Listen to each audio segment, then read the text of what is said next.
We're joined now by Alex Traiman.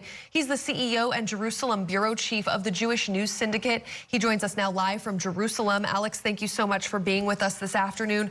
Will you talk about what the reaction has been like from the Israeli people to the Iranian attacks that happened overnight?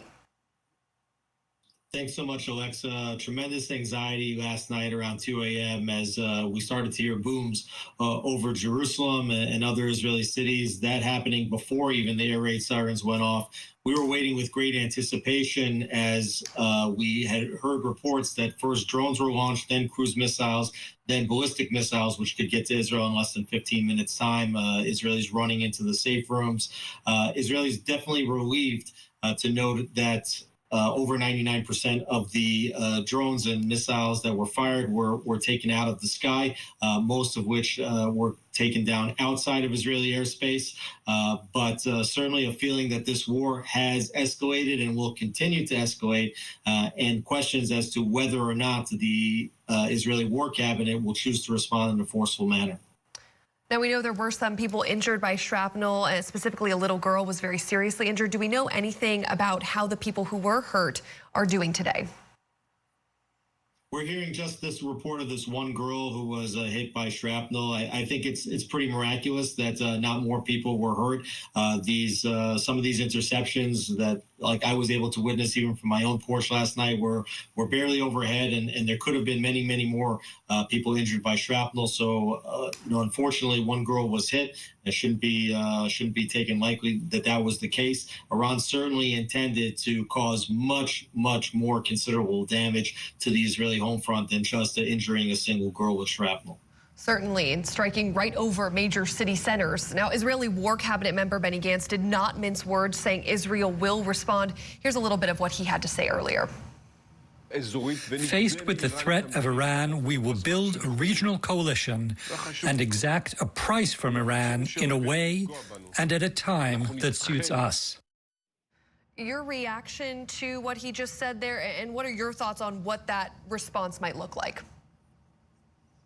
Well, I think it's really important that people now understand that this war that Israel was waging against Hamas in the Gaza Strip was not just the latest round of the Israeli-Palestinian conflict. That Hamas, Hezbollah, the Houthis that have all been firing at Israel since October 7th are all well-funded Iranian proxies, and now Iran itself is attacking Israel with ballistic missiles and drones and the like, and that this is the source of the aggression and is the major factor of destabilization across the Middle East.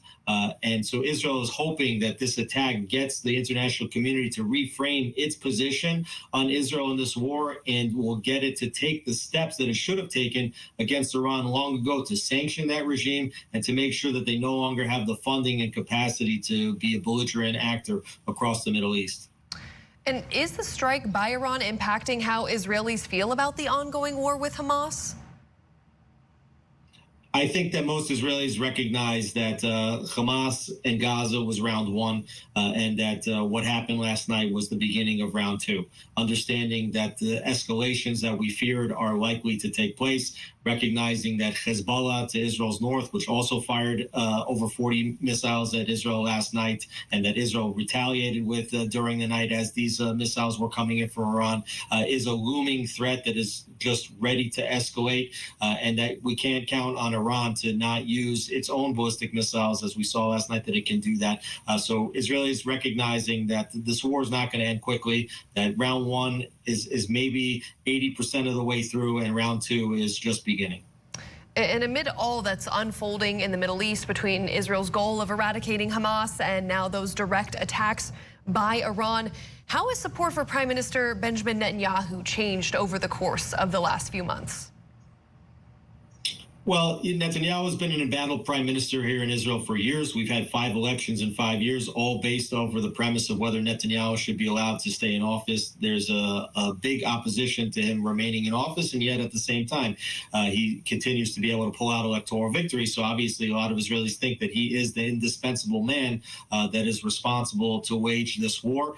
When October 7th happened, we saw a sudden unity in the country. People realized that they needed to get behind their leaders, even if they didn't like them.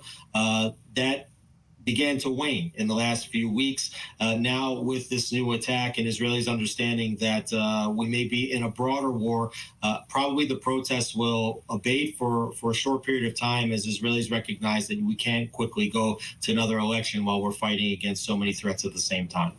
Certainly hard to change leadership in the midst of such conflict. Alex Traiman, thank you so much for your time and insight. We sure appreciate it. Thanks for having me. Former President Donald Trump weighing in on the latest in Israel. What he has to say as he prepares for what could be the start of his historic hush money trial.